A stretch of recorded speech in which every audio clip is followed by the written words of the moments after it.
রাজা কৃষ্ণচন্দ্র, আমি এসেছি রে।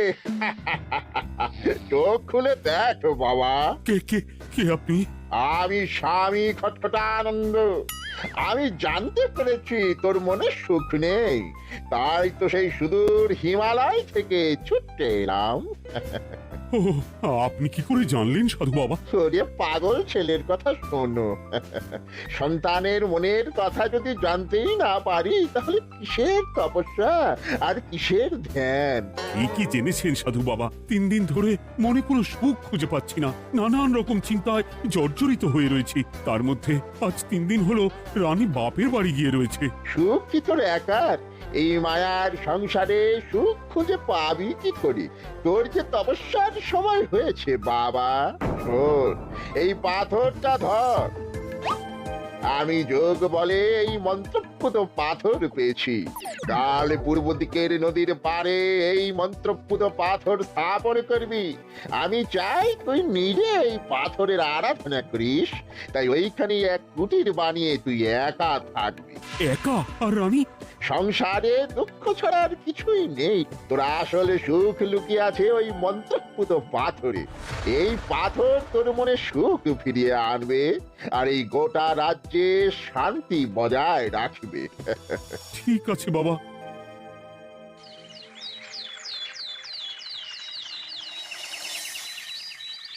জয় বাবা খটখটানন্দের জয়। কি তার জ্যোতি, কি তার ব্যক্তিত্ব, আহ, কি তার কণ্ঠস্বর! এই মন্ত্রপুত পাথর আমার এবং এই রাজ্যের সকলে সুখ শান্তি ফিরিয়ে আনবে। আজ থেকে আমি সাধু বাবার পরামর্শ মতন এখানেই থাকবো। তোমাদের যার যা যা বক্তব্য আমাকে এখানে এসেই বলবে। কোনো চিন্তা করবেন না মহারাজ, আমি সব সামলে নেব। আপনি নিষ্ঠা সহকারে সাধু বাবার আদেশ পালন করুন। মহারাজ, যার নামেই খট তার কথাই ভরসা করা কি ঠিক হবে? একটা সামান্য পাথর কি করে সুখ ফিরিয়ে আনবে মহারাজ? বিষয়টা কি খটখটানন্দের মতন খটকার নয়? এটা মোটেই সামান্য পাথর নয় গোপাল, এটা মন্ত্রপুত পাথর। আর এসব হচ্ছে বিশ্বাসের ব্যাপার। শুধু তোমার মতন ভাঁড় দিয়ে কি আর রাজ্য চলে? রাজ্য চালাতে গেলে ভক্তি, শ্রদ্ধা, আশীর্বাদও দরকার হয়। কি শাস্ত্রে বলে বিশ্বাসে মিলায় বস্তু তর্কে বহুদূর। কিন্তু মহারাজ, রাজ্যটাও তো চালাতে হবে। আপনি এখানে থাকলে এই রাজ্যের কি হবে মহারাজ? একবার ভেবে দেখুন, সাধু বাবা আসল না হয়ে নকলও তো হতে পারে। দেখো গোপাল, তোমার যদি মনে বিশ্বাস না থাকে তাহলে আমি বলবো তুমি আর এখানে এসো না। তবে সাধু বাবার নামে কোনো বাজে মন্তব্য আমি শুনবো না। আমি চাই না আমার এই অবিশ্বাসের কারণে আমার রাজ্যের কোনো ক্ষতি হোক। আর আমি এই রাজ্যের মন্ত্রী, আমি থাকতে তোমাকে রাজ্য নিয়ে বেশি ভাবতে হবে না। তুমি এখন যাও তো গোপাল, যাও। মহারাজকে আর বিরক্ত করো না। পাল না থাকলে এ রাজ্যের কিছুই এসে যাবে না। আমরা থাকতে নাকি ভাঁড় চালাবে রাজ্য? আচ্ছা, ঠিক আছে, দেখা যাক। তাহলে আসি মহারাজ। হ্যাঁ হ্যাঁ, এসো এসো।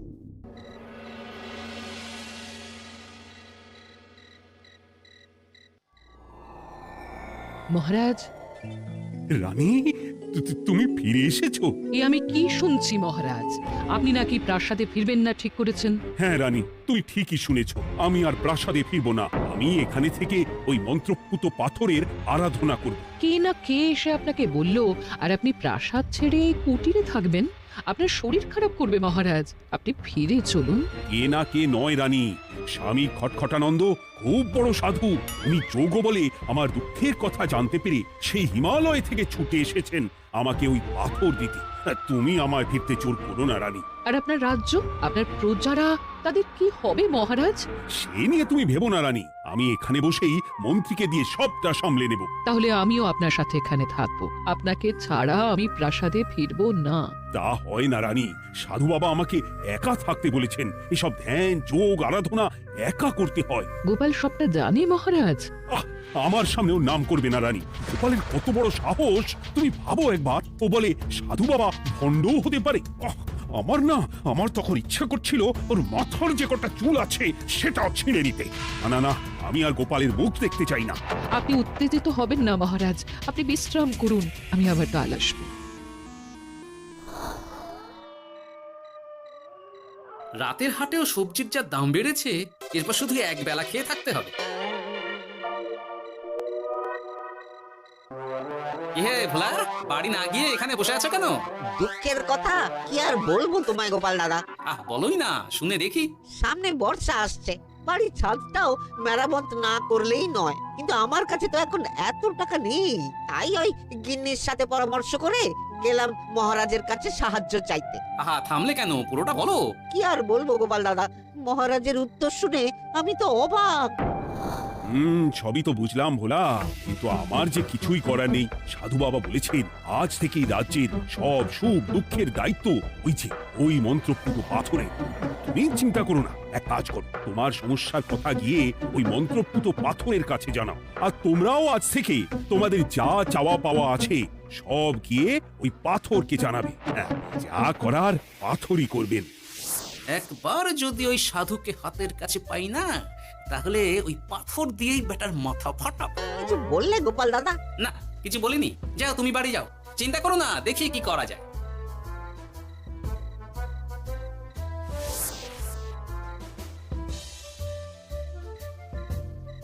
কি ব্যাপার, এত রাতে বটা ঘটা মন্ত্রীর বাড়িতে কি করছিল? কি বটা ঘটা, আজকে মন্ত্রী মশাইয়ের বাড়ি খাওয়া দাওয়া ছিল? খাওয়া ছাড়া কি অন্য কিছু আসে না তোমার মাথায়? চ চ চ, আমাদের অনেক কাজ আছে, চ। আরে এত তাড়া কিসের?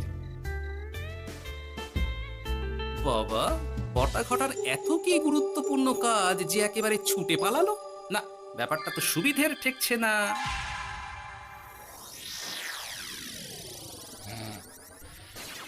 রাজা কৃষ্ণচন্দ্র, ওঠো বাবা, আমি এসেছি। সাধু বাবা, আপনি এসেছেন? কেমন আছিস বাবা? ভালো আছি বাবা, তবে মনে এখনো পুরোপুরি সুখ খুঁজে পাইনি। সুখ কি তোর একা? কি করে সুখ পাবি বাবা? এখনো তো তুই তোর সব আসক্তি থেকে মুক্ত হতে পারিসনি। আর কি কি করতে হবে আমায় বলে দিন বাবা। একটা কাজ বলবো, করতে পারবি? বলুন বাবা, আপনি যা বলবেন আমি তাই করব। এই রাজপাট তুই ছেড়ে দে, এসব থেকে নিজেকে মুক্ত করে তুই তোর সাধনায় মন দে, দেখবি তার ফল তুই পাবি। কিন্তু তাহলে রাজ্যের কি হবে? কে দেখবে সাধু বাবা? কেন, তোর মন্ত্রী? ওর থেকে ভালো লোক তুই আর পাবি না। ওই হচ্ছে তোর আসল শুভাকাঙ্ক্ষী, আমি যোগ বলে জানতে পেরেছি। আচ্ছা, তাই হবে। আর আর ওই গোপালটাকে যদি পারেন একটু সাহায্য করবেন বাবা। ওই তুচ্ছ গোপালকে নিয়ে তুই চিন্তিত হোস না, ওরে বুড়ি মন্ত্রী মশাই ফাটাবে। তুই যা, ঘুমো।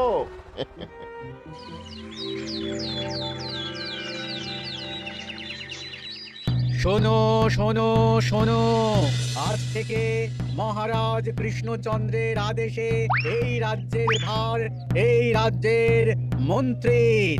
আর মহারাজ নিজে তার কুটিরে নিরিবিলিতে থাকতে চাইছেন। উনি চান না কেউ ওনাকে বিরক্ত করুক। তাই আজ থেকে যার যা সমস্যা সবাই মন্ত্রী মশাইকে জানাবে।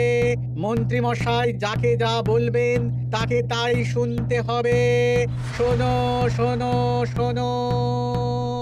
না, মহারাজকে থামাতেই হবে, না হলে বড় বিপদ হয়ে যাবে।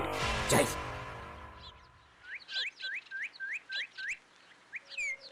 মহারাজ, এই ভুল আপনি করবেন না। মন্ত্রীর হাতে রাজ্যের ভার দিলে রাজ্যের সর্বনাশ হবে মহারাজ। দেখো গোপাল, আমি যেটা করেছি সেটা ঠিক বুঝেই করেছি। আমার সিদ্ধান্ত আর বদলাবে না। আর এই বিষয় নিয়ে আমি তোমার সাথে কথাই বলতে চাই না। মহারাজ, গ্রামবাসীরা আপনার এই সিদ্ধান্ত খুশি মনে মেনে নেয়নি। সবার কথা একবার ভেবে তারপর সিদ্ধান্ত নিন মহারাজ।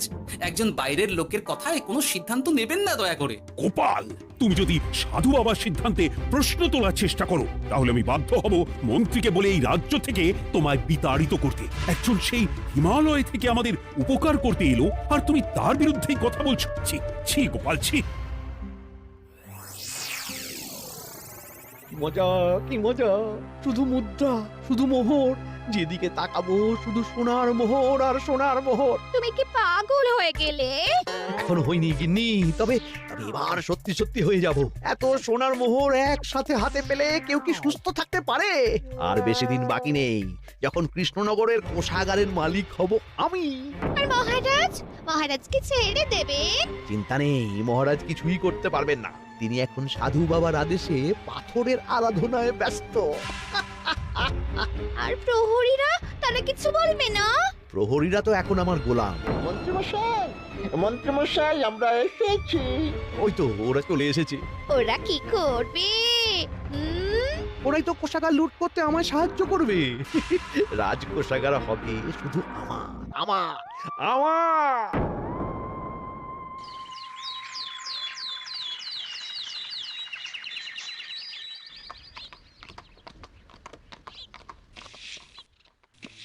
গোপাল, রানীমা, আপনি আমায় ডেকে পাঠালেই তো পারতেন। রাজ্যটার যে কি হবে গোপাল? মহারাজের উদাসীনতায় মন্ত্রী তো সব লুটে পুটে একাকার করে ছাড়বে। তুমি কিছু একটা করো গোপাল। সে তো আমিও বুঝতে পারছি রানীমা, কিন্তু হাজার চেষ্টা করে ও মহারাজকে বোঝাতে পারছি না। মহারাজ সাধু বাবার পালায় পড়ে আর কিছুই বুঝতে চাইছেন না। এই রাজ্য আর মহারাজকে একমাত্র রক্ষা করতে পারবে তুমি গোপাল। কিছু একটা করো। কি হয়েছে, তোমরা হট্টগোল করছো কেন? তুমি আর একটা বিহিত করো গোপাল দাদা, আমরা তো আর থাকতে পারছি না। তুমি এর আগে বিহিত করো গোপাল। আচ্ছা, কি হয়েছে বলবে তো? মন্ত্রী মশাই সবার কাছ থেকে অগ্রিম কর চেয়েছে। সে প্রহরী পাঠিয়ে সবার বাড়ি বাড়ি বলে এসেছে দুদিনের মধ্যে অগ্রিম কর না দিলে সবাইকে ধরে কারাগারে ভরে দেবে। এতে তো আমরা কোনো সাহায্য পাচ্ছি না। তার উপর আবার এই জুলুম কি করে মেনে নেবো বলো তো গোপাল দাদা? আমাদের বাঁচাও গোপাল দাদা, আমাদের বাঁচাও, না হলে এই মন্ত্রীর জুলুমে আমরা সবাই মারা যাব। হ্যাঁ গোপাল, তুমি পারবে। কিছু একটা করো গোপাল, এই রাজ্যটাকে বাঁচাও। না, আর নয়, এবার এর একটা বিহিত করতেই হবে। শোনো, তোমরা সব নিজের নিজের বাড়ি যাও, আমি দেখছি কি করা যায়। মন্ত্রী দুদিনের মধ্যে কর চাইছে কেন? ওর আসল উদ্দেশ্য কি? না, বিষয়টার খোঁজ নিতে হচ্ছে। পুটি, এই পুটি। গোপাল দাদু, তুমি? শোন, একটা কাজ আছে বুঝলি, বটা ঘটার উপর নজর রাখতে হবে। পারবি তো? হ্যাঁ হ্যাঁ দাদু, এটা আর কি এমন কাজ? এই তোর হাতে ওটা কি রে? ও এটা পুতুল, বাবা এনে দিয়েছে। পাথরটা খুব চেনা চেনা লাগছে, কোথায় যেন দেখেছি। কোথায়?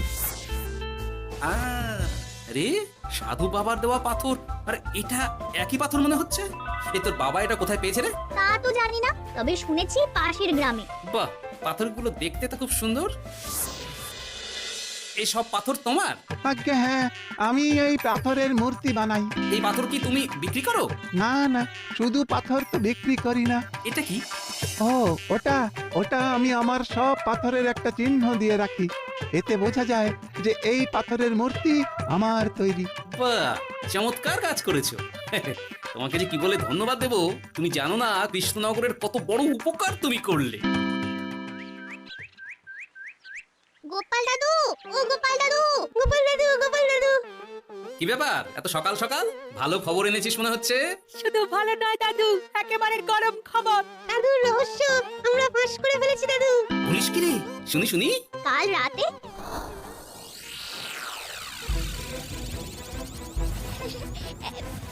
এত সোনা, এত মোহর আমি একসাথে কোনোদিন দেখিনি। ও, এইসব আমাদের? হ্যাঁ গিন্নি, হ্যাঁ, এই সব আমাদের সব। ওরে বাবা, আমার তো বিশ্বাসই হচ্ছে না, ভাবলেই গায়ে কাঁটা দিচ্ছে। রে বটা, আজ সাধু সেজে মহারাজের কাছে গেছিলি? হ্যাঁ, মহারাজ তো আজ প্রায় পা ছুঁয়ে প্রণাম করতে যাচ্ছিলেন, কোনো মতে ঠেকিয়েছি। বলেছি প্রণাম নেওয়া আমার গুরুর বারণ আছে। আর আমি তো আজ এমন ধোঁয়া দিয়েছি যে মহারাজ একেবারে কেসে কেসে অস্থির। আর মাত্র 2 দিন, এই 2 দিন খেলাটা চালিয়ে যেতে পারলেই কেল্লা ফতে। আচ্ছা, এবার আমার কাছে পুরো বিষয়টা পরিষ্কার হলো। বাহ, তোরা দারুণ কাজ করেছিস রে। এবার শুধু আজ রাতে প্রমাণটা পেলেই হয়ে যাবে।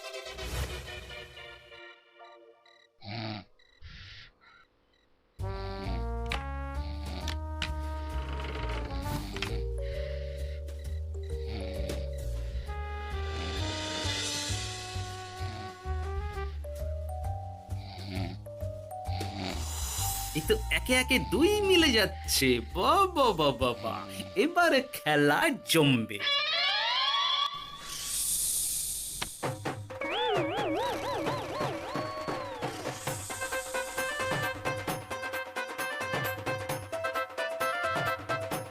এই ঘটা ঘটা রে, এই ঘরে এত ধোয়া এলো কি করে রে? সত্যিই তো এত ধোঁয়া এলো কি করে? ঘরে কি আগুন লাগলো নাকি রে? এই বটা, ওটা কি রে? হ্যাঁ, এ তো ভূত। আমরা তো কিছু করিনি। আমরা কিছু করিনি, বিশ্বাস করো ভূত দাদা, আমরা কিছুই করিনি। তোরা আমাদের পূর্বপুরুষের প্রস্তর খণ্ড নিয়ে এসেছিস, তোদের এত বড় সাহস! আজ আমরা তোদের ঘর মটকাবো। আমরা কোনো খণ্ডমন্ড নিইনি ভূত দাদা। এই কথা, তুই কি ওনাদের কোনো খণ্ড এনেছিস? না না না না না, আমি তো অমন কিছু আনিনি। আমার মনে হয় ওই আপনাদের কোথাও একটা ভুল হচ্ছে। মহারাজকে ওই পাথর তোরা কোথা থেকে এনে দিয়েছিস? ওটাই আমাদের প্রস্তর খণ্ড, আমাদের 5 পুরুষের সম্পত্তি। ওটা তো আমরা পাশের গ্রামে এক মূর্তি কারিগরের থেকে চুরি করে এনেছি। আপনারা যান না, যান, ওই কারিগরের কাছে ওরকম অনেক পাথর আছে। আমাদের ওটাই চাই। ও বাবা, তুমি আবার কে? আমাদের দাদু তৃতীয় পুরুষ। ও দাদু, এই ছুরি ভূত দাদু, ওটা আনতে গেলে না মন্ত্রী মশাই আমাদের খুব মারবে। খা, ওদের মুন্ডু চিবিয়ে খা। না না, ওরকম করবেন না দাদু ভূত, তাতে আমাদের খুব লাগবে। তাহলে বল, মন্ত্রীর আসল উদ্দেশ্য কি? 2 দিন পর ও কি করবে? 2 দিন পরে মন্ত্রী মশাই কোষাগার লুট করে এই রাজ্য থেকে পালাবেন। এবার এবার আমাদের ছেড়ে দিন দাদু ভূত। তোদের ছাড়তে পারি একটাই শর্তে। বলুন বলুন।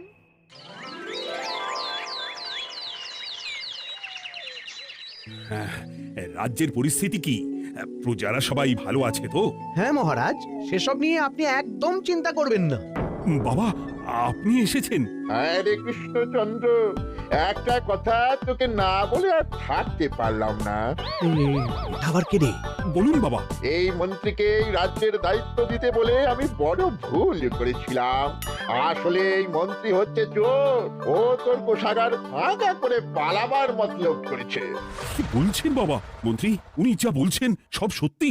না না মহারাজ, এই বটা কি হচ্ছে কি? বটা? তো তুমি সাধু বাবাকে বটা বলে ডাকছো কেন? আমি বলি কি বাবা, এই মন্ত্রীকে তুই শুলে দে। বটা, তুই থামি। আমার খেয়ে আমায় ছুরি মারা, ওর কথা আপনি বিশ্বাস করবেন না মহারাজ। ও সাধু নয়, ও ভণ্ড। মানেটা কি? মন্ত্রীমশাই ঠিকই বলছেন মহারাজ, ও সাধু নয়, ও কৃষ্ণনগরের বটা। এসব আপনার আদরের মন্ত্রীর কাজ মহারাজ। মন্ত্রী আপনার রাজ্য লুট করার মতলব করেছে, তাই বটাকে সাধু সাজিয়ে আপনার মন জয় করে প্রথমে আপনাকে প্রাসাদ থেকে তাড়িয়েছে, তারপর রাজ্যপাট নিজের হাতে নিয়ে কোষাগার হাতিয়েছে। আর এই পাথর কিসের গোপাল? পাথর? পাথর এই কারিগরের মহারাজ। উনি পাশের গ্রামে এই পাথর দিয়ে মূর্তি গড়েন। মন্ত্রী বটাকে দিয়ে এই পাথর চুরি করিয়েছে।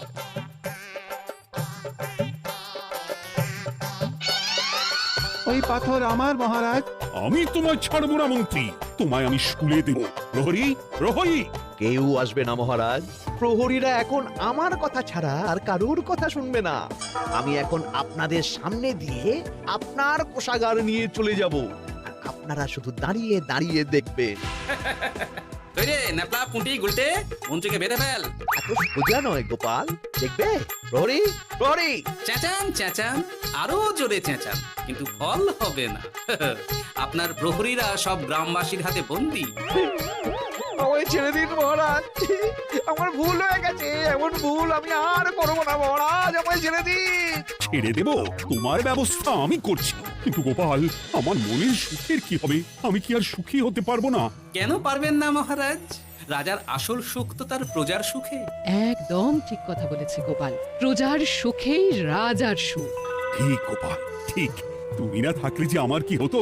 জয় গোপালের জয়! জয় গোপালের জয়।